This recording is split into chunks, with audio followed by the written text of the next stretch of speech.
Boa noite aí, gente. Espero que esteja tudo bem com vocês.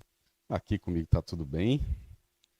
E é gostoso estar aqui, né? Pena que no domingo e quarta-feira o pessoal não aproveita igual o sábado. A gente entende. O sábado é especial, É muito difícil, né? Alguém conseguir ficar em casa sabendo que deveria estar adorando a Deus, né? Nos outros dias, às vezes as pessoas já têm compromissos, mas eu penso que às vezes a gente deixa aproveitar, né? Ontem a gente teve um dia aqui cabuloso, né? Pastor Gilson na Escola Sabatina, Pastor Charles, a apresentação do novo Pastor Leandro, né? Com a família, estava aqui. O Josa pregou ontem um sermão muito especial sobre milagres, né, Josa? E eu ainda estou com a mensagem na minha mente, Josa. Apesar de eu ter ouvido 3 sermões, Josa, depois do seu de ontem. À noite eu ouvi um junto com a Aline, pastor Andrei, pregando um sermão fantástico. E hoje de manhã, mais 2 mensagens lá no Caleb, com o pastor Gilson e com o pastor Charles também, que foi sensacional, né? Letícia estava lá, o Caio também. Ouvimos mensagens especiais, mesmo assim, ainda não me perdi nas mensagens. A mensagem sobre milagres ontem foi especial. Acabou a série Grande Conflito. Domingo passado, a gente teve aí 8 mensagens muito especiais para a gente aproveitar o conteúdo desse livro, né? Que a gente ainda está com a missão de um ano inteiro aí. Talvez a gente faça com o Caleb aí uma excursão para distribuir esses livros. A gente vai convidar a igreja. Estou combinando aqui com a Letícia. A gente está querendo ir para Silveiras. Alguém já foi em Silveiras aqui? Já foi em Silveiras? O William, o Vanderlei? Silveiras é uma cidade que tem 6.500 habitantes. É. Gente, eu acho que o Boa Vista hoje deve ter 6.500 habitantes quase. Né? Nosso bairro aqui, que é muito pequeno. Né? É uma cidade toda do tamanho desse bairro aqui. Não tem igreja adventista e hoje não se sabe se tem adventistas morando lá, nesse lugar. Então, eu acho que estou negociando com a Letícia aí. Ela quer fazer piquenique e a gente quer ir para Silveiras. Vamos ver o que vai ganhar. Mas eu queria cumprimentar também, se tem alguém aí conectado no YouTube e no Facebook. E eu queria fazer um convite para vocês. Já que o pessoal vem menos no domingo, se você trouxe o seu celular aí, lá no grupo de notícias tem uns links. Pega aí, ó, manda para os seus irmãos de sangue. A primeira pessoa que você vai mandar são os seus irmãos.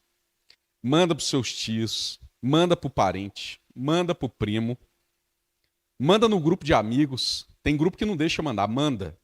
Sem deixar mesmo. Manda lá nesse grupo, né? Manda para aquele que fala mal de nós, que fala mal dos crentes. Manda para dar uma provocada. Manda lá para eles agora. Manda também para aqueles que gostam, né? Não manda só para os haters, não. Manda para os lovers também. Manda para aquele que gosta. E para a gente poder fazer valer a pena esse esforço da galera que faz transmissão aí, que está indo, que a igreja faz.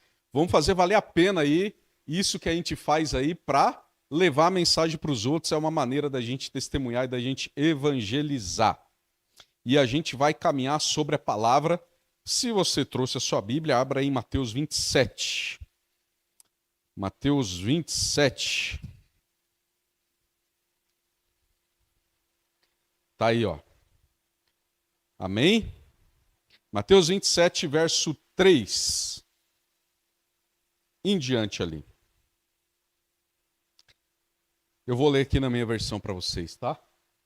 Mateus 27, verso 3.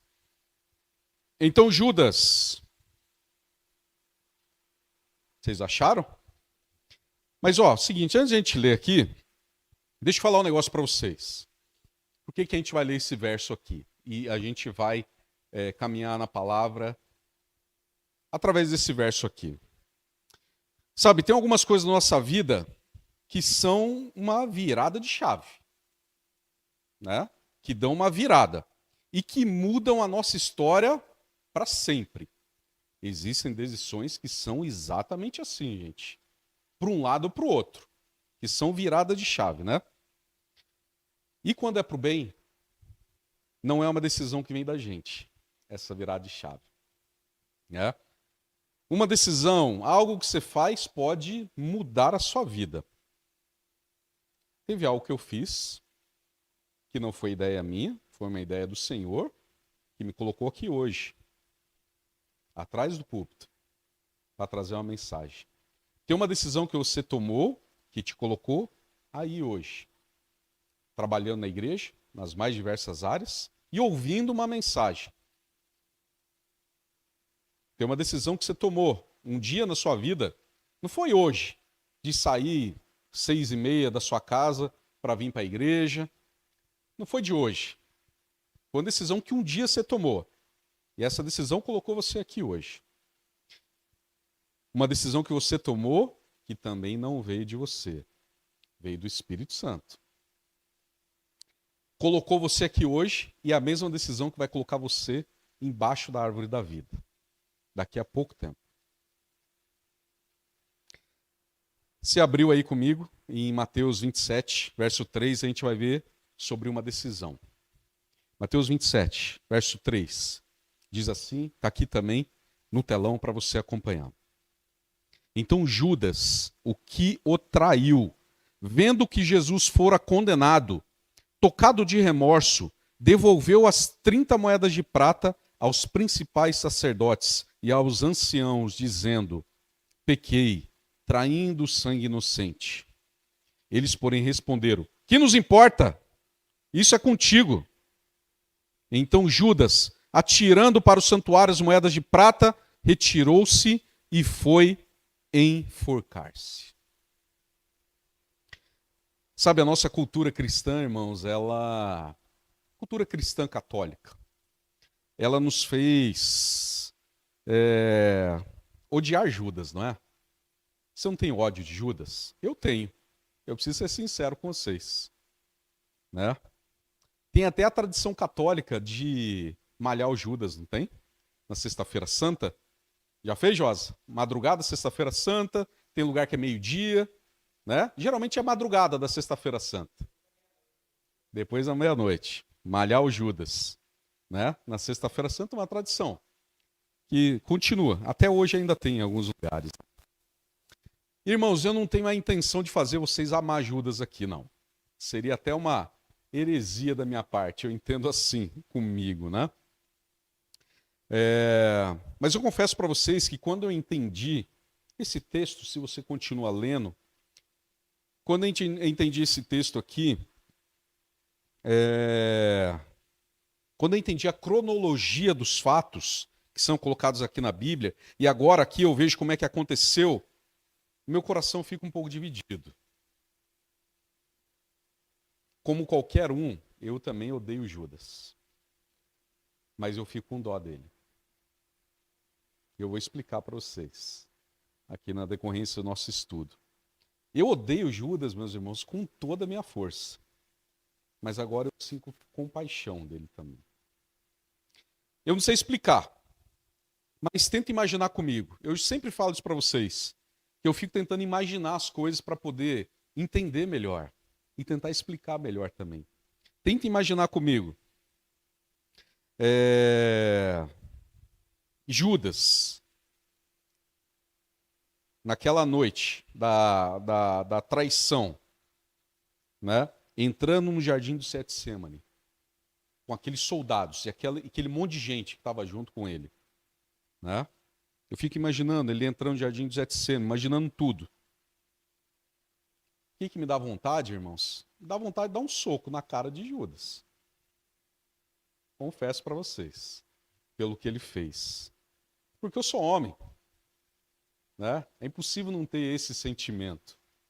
Mas quando eu leio isso aqui, ó, que a gente acabou de ler, eu também fico mal. Sabia que eu fico mal? E eu me entristeço muito.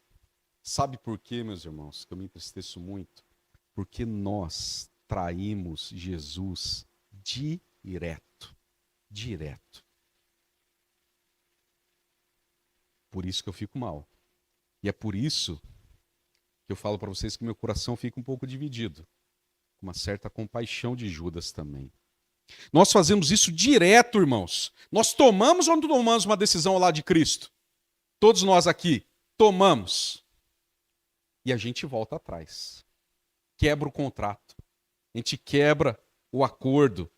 Por muitas vezes, diversas vezes, meus irmãos, nós voltamos atrás. E fazendo isso, sabe o que a gente faz?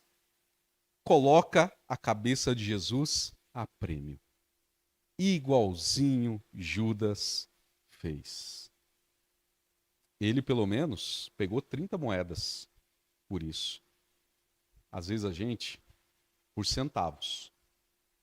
Por centavos. Ou nem isso. Né? Só que a gente está aqui, hoje. A gente está aqui. E eu falei para vocês que daqui a pouquinho nós vamos estar embaixo da árvore da vida. E Judas? E Judas, meus irmãos? Judas não teve tempo. Judas não conseguiu parar. A Bíblia diz que ele foi embora e se suicidou. Então, quando nós olhamos para esse texto aqui, meus irmãos, é impossível não passar um filme na nossa cabeça. Na minha passa, sabe? É impossível não lembrar que quando Jesus escolheu os discípulos, meus irmãos, ele não escolheu os melhores. Ele escolheu gente comum, gente simples, né? Pessoas normais. Ele escolheu pessoas ruins. Gente, ele escolheu Pedro. Pedro era muito pior do que Judas. Escolheu um Pedro da vida para andar junto com ele. Foi isso que Jesus fez. Ele escolheu Judas Iscariotes, mesmo sabendo o final de tudo. Meus irmãos, ele escolheu a gente. Ele escolheu a mim. Ele escolheu vocês. Dá para imaginar as escolhas de Jesus? Que escolha ruim. Hoje a gente chama essa pessoa de dedo podre, não é? Quem faz escolhas ruins desse jeito. Para escolher a mim, tem o dedo podre. Sabe, quando eu lembro da história, e se você está lembrando da história aqui também, está voltando um pouquinho nessa história aqui, volta 3 anos e meio antes desse fato aqui. Volta aí, 3 anos e meio. Comece a imaginar Jesus andando nas aldeias, né? Trazendo para si os discípulos, convidando discípulos. Esse foi o começo. Levando, treinando os discípulos. Lado a lado aqui, ó. Andando com ele aqui, ó. Aquela turminha de homens, né? Você imagina que coisa maravilhosa que foi viver isso, ser treinado pelo chefe, ser treinado pelo mestre, gente, né? Andar com ele, acordar com ele. E o que me deixa impaciente é entender que a gente pode andar com Jesus uma vida inteira e no final cometer uma atrocidade dessa. Se a gente parar para pensar, a gente não lembra de nada de bom que Judas fez. Alguém lembra de uma coisa? Uma coisa boa que Judas fez aí? 3 anos e meio ele andou com Jesus, gente. Não tem nada na Bíblia sobre ele. Não tem um milagre que ele participou, né? Não tem de uma mão que ele estendeu para uma pessoa. Só que a gente não pode esquecer que ele viveu 3 anos e meio com Jesus. Alguma coisa de boa esse rapaz tem que ter feito. E eu chamo ele de rapaz porque ele é mais novo que eu. Bem mais novo do que eu, Judas, era.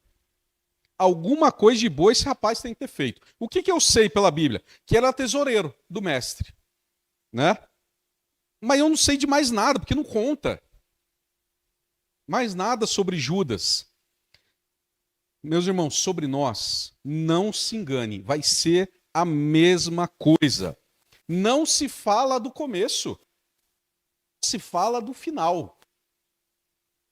Na nossa vida é assim, não importa como que a gente começa, importa como é que a gente vai terminar. E isso importa.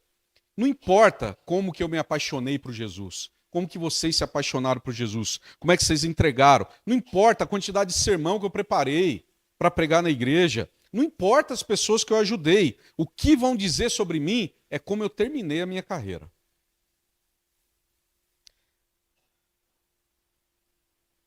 Eles não vão dizer como é que a gente cuidava, Vanderlei, Caio, João, que está aí hoje. Como é que a gente sonhava em fazer uma multimídia de qualidade na igreja. Ninguém vai falar sobre isso, gente. Né? Que um som legal, que a gente fica sonhando com um monte de coisa, olhando marca. Né? Hoje eu, Caio, estava olhando marca de caixa de som que o pessoal estava usando lá no bosque. O que vão dizer sobre mim, meus irmãos, é onde eu vou estar no meu leito que vai se apresentar no final. Os meus últimos dias vão ser mais importantes do que os primeiros. Pode ter certeza absoluta disso, meus irmãos. E é louco imaginar isso. Mas a vida é assim. Mais importa como você termina do que como você começa. Procura sobre Judas. Um milagre que se quer. Procura, você não vai achar. Porque o que Judas fez no final destruiu toda a obra dele. Se existiu essa obra. A gente não sabe, né? Destruiu a obra da vida toda dele. E é isso. Eu não sei mais nada sobre Judas para poder amar. Para poder amá-lo. Mas no final, me deixa com um pouco de compaixão. A Bíblia vai contar as histórias, meus irmãos, e as histórias estão cronologicamente corretas.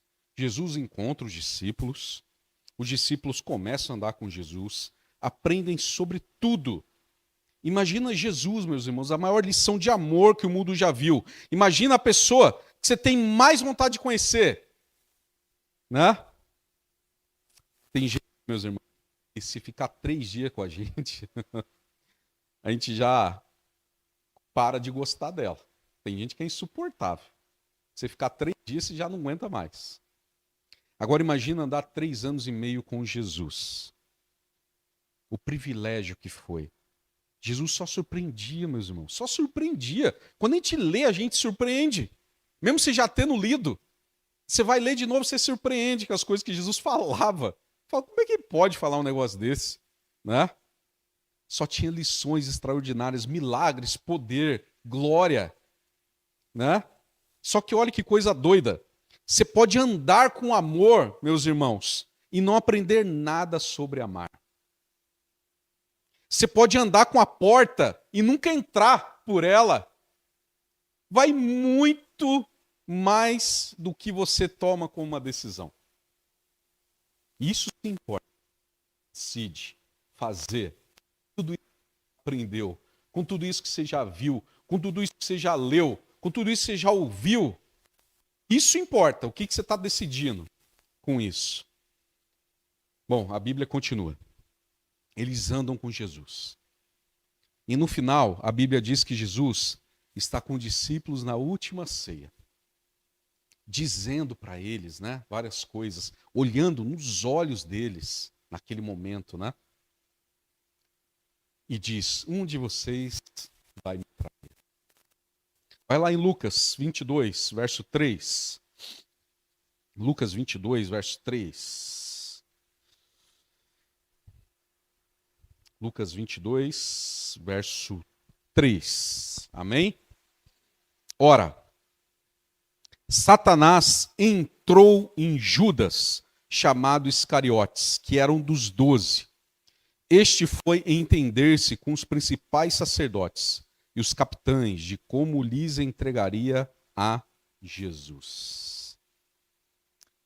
Lucas e João contam que o inimigo entrou nele. Ele largou o pão na hora da ceia e Jesus olhou para ele e falou: vai depressa fazer o que você tem que fazer.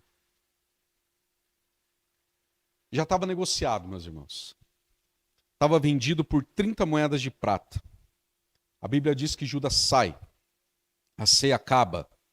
Jesus lava os pés dos discípulos. Pede para lavar o pé de Pedro. E Pedro fala, o meu pé você não vai lavar não. Né?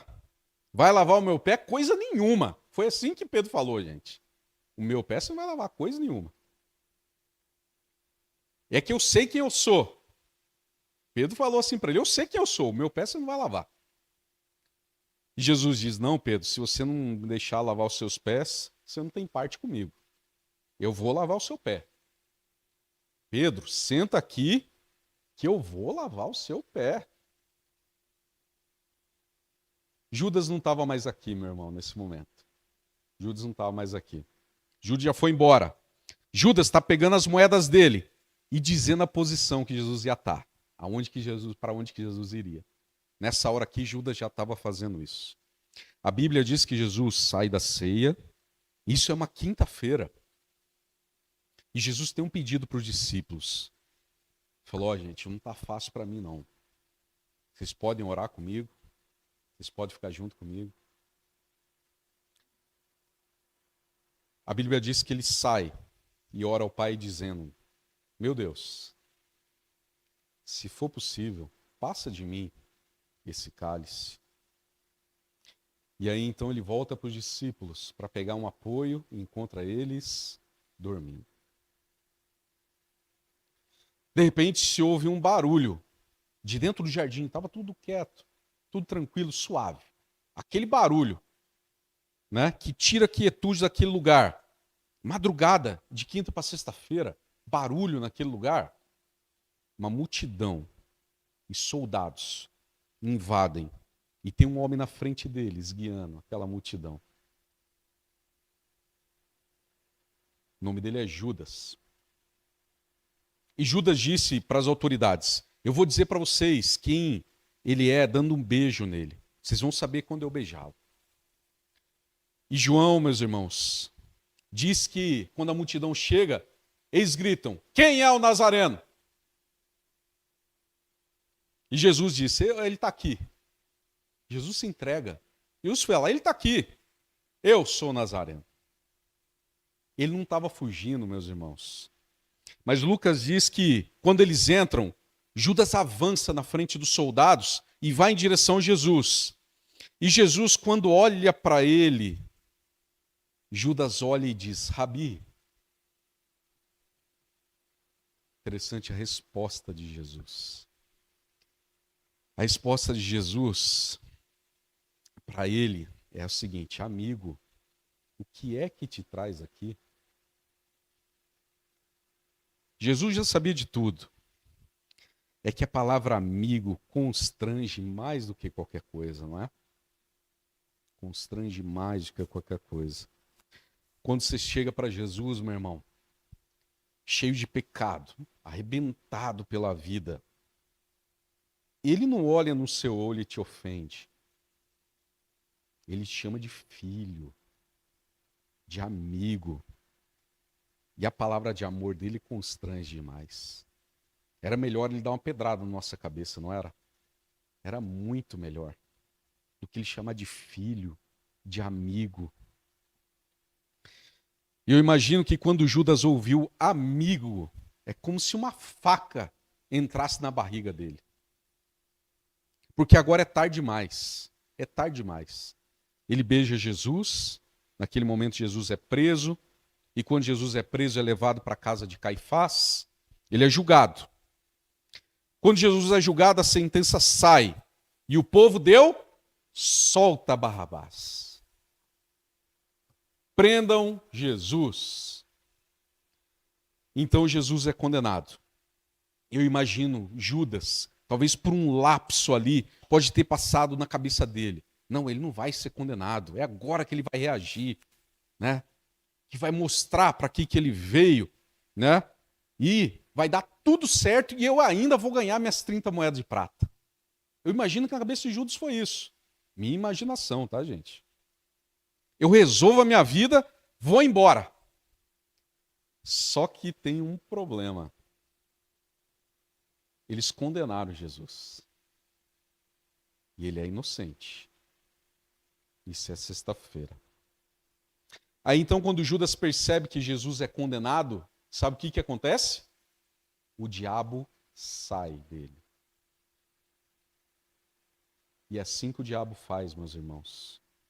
Ele nos coloca no meio do pecado. Pega você, ó, pum, coloca lá no meio do pecado.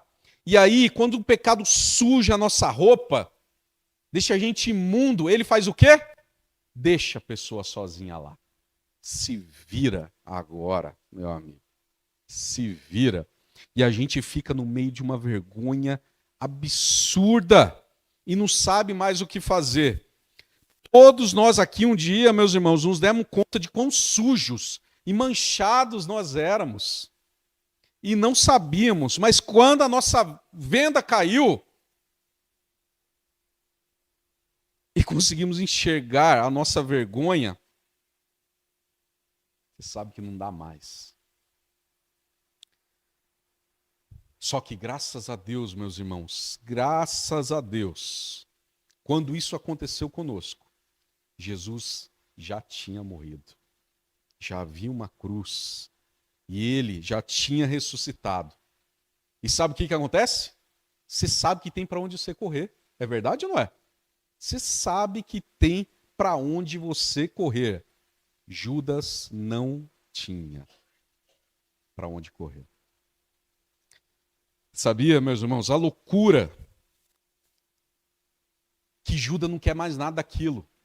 Aí ele não quer mais nada. Ele tinha 30 moedas de prata na mão, mas ele não quer mais aquelas moedas. E a Bíblia diz que ele joga as moedas no templo e ele não quer mais nada daquilo. Acabou, sabe? Ele fala, acabou, não quero mais nada, tá aqui as moedas. Acaba com esse negócio aí. A consciência da vergonha, do pecado, faz exatamente isso com a gente, sabe? Ele faz a gente querer fugir de Jesus. A gente querer ir embora dele, né? Ai, some, desaparece. E Judas encontrou o fim dele numa dessa. A Bíblia diz que ele se suicidou. Acabou. A história de Judas acabou, meus irmãos, naquele momento. Mas a do Evangelho não. A Bíblia diz que vocês iam até falar amém, que vocês iam ficar felizes com isso. Amém mesmo. Na sexta-feira, José de Arimateia, juiz e governador de uma parte da Judéia, pede o corpo de Jesus para sepultar. Jesus não tinha condição de pagar aquele sepulcro, irmãos. Ele não tinha. Mas ele só ia usar por 3 dias. Então nem precisava pagar, né? Só ia usar por 3 dias. Isso era sexta-feira. Sexta, sábado, domingo. A Bíblia diz que ele ressuscitou. Agora eu queria que vocês imaginassem uma coisa. Se isso fosse possível, tá bom? Uma realidade antagônica. Imagine que você pudesse voltar lá quando aconteceu essa cena, essa história, esse relato bíblico. E que você encontrasse Judas agora. Imagina, Judas se arrepende. Porque para o perdão do pecado, não precisa de mais nada. É só arrependimento. É isso, meus irmãos. Arrependimento. O preço foi pago. Você não precisa pagar mais nada para ser salvo. Você não precisa mais levar um animal para ser morto. Você não precisa mais fazer nada. O preço já foi pago na cruz do Calvário. Você só precisa de uma ferramenta: arrependimento. O evangelho do reino dos céus meus irmãos, arrependam-se. Não foi o que o Josa pregou ontem aqui sobre João Batista? Qual que era a mensagem de João Batista? Se arrependam. E anunciar a vinda de Jesus. Agora imagina a cena. Judas viu Jesus sendo condenado e se desesperou. O que eu fiz com a minha vida? Né? Acabei com tudo, ele vai morrer. Mas ele se lembra que Jesus já tinha dito que ia ressuscitar. Mas para ele acabou. Ele está dominado pelo medo, pelo pânico. Agora imagina você voltando lá naquela cena, que é o que eu falei para vocês agora. Imagina se você pudesse voltar lá. Né? Encontrar ele na saída do templo, quando ele jogou as moedas lá. E depois que ele jogou as moedas, ele foi correndo fazer o quê? Se suicidar. Imagina se você entrasse em cena naquele mesmo momento. O que você ia fazer? Você sabe o final, Judas não sabe. A gente já sabe. E aí, talvez você, vendo o que aconteceu, Judas jogou as moedas, ia saindo desesperado, se suicidar. Talvez você pegasse ele pela roupa. Judas, espera aí. Segurasse, chacoalhasse ele. Fala, para! Né? Calma. Segura, espera, cara. Ele provavelmente ia gritar dizendo, não, acabou, eu fiz algo muito errado, eu acabei com a minha vida, eu condenei Jesus. Talvez ele ia falar isso para você, quando você segurava ele pela roupa, não deixando ele continuar correndo, né? Eu fui devolver, mas eles não querem de volta a moeda. Eles vão matar Jesus, você não está vendo o que foi que eu fiz? É só uma viagem no tempo, tá bom, meus irmãos? Isso é dizer, calma, Judas. Eu vou te contar um negócio que você só vai saber se você esperar 3 dias. Judas precisava ter esperado quanto tempo, meus irmãos? 3 dias. Você só está falando a história para ele, não de agora, de 2023. Só de 3 dias para frente que ele não entendia ainda. Eu vou dizer de novo. Imagina, você segura Judas e fala, cara, espera 3 dias, só 3 dias. E ele vai falar, mas por quê? E você ia dizer assim, o sangue que você traiu é o sangue que vai te salvar.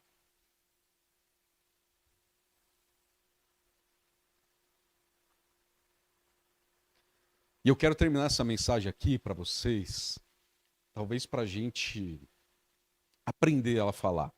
Aprender a falar ela para outras pessoas também. Que são pecadoras, como nós somos aqui. Ninguém precisa esperar mais 3 dias para se arrepender, meus irmãos.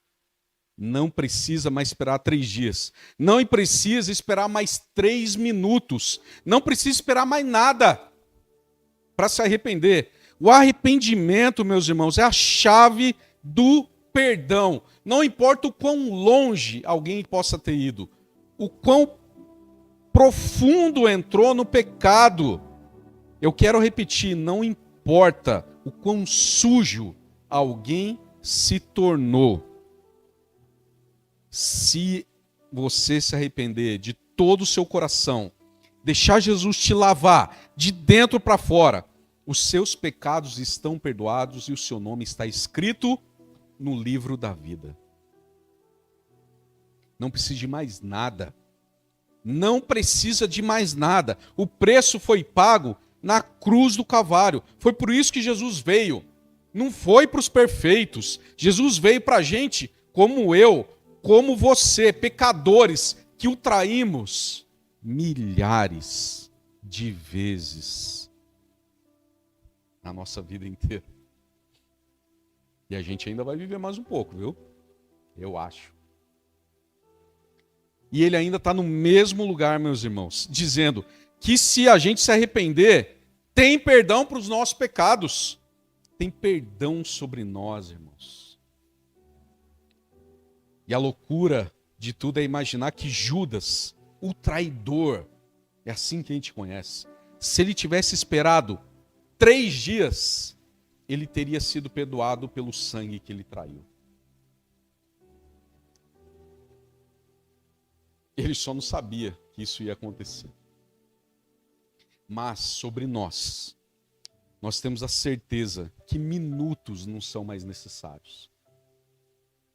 Segundos não são mais precisos, irmãos. Um joelho dobrado, um coração rasgado, arrependido daquilo que fez. É tudo o que a gente precisa para Jesus nos perdoar e receber de volta.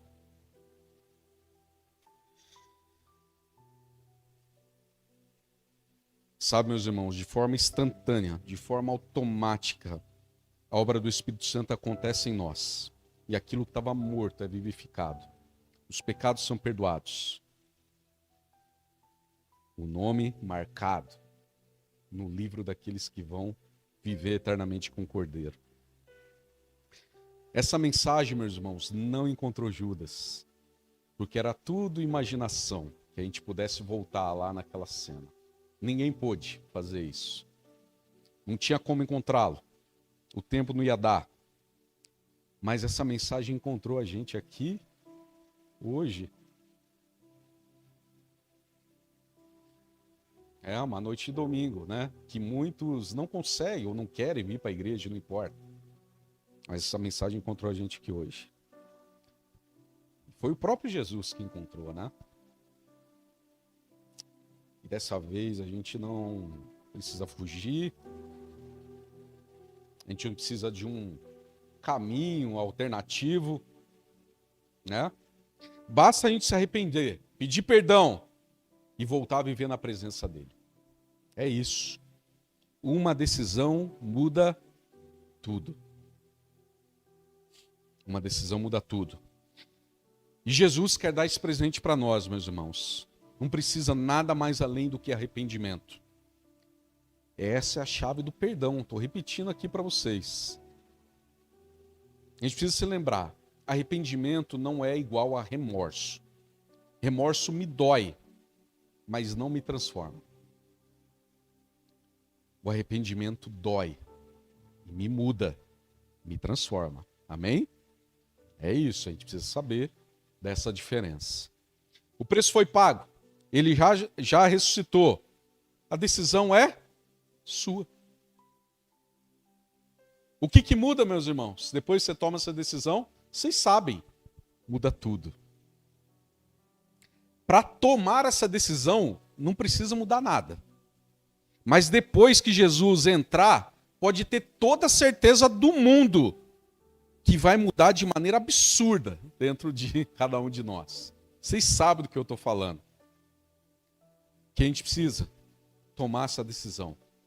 De uma vez por todas, no nosso caso aqui. Não ser mais vacilante, sabe? Traidor. Vamos tomar essa decisão, deixar que Jesus governe a nossa vida de uma vez por todas. Reconhecer Jesus como nosso único, legítimo e suficiente Salvador. E para quem já viveu um tempo extraordinário com Jesus,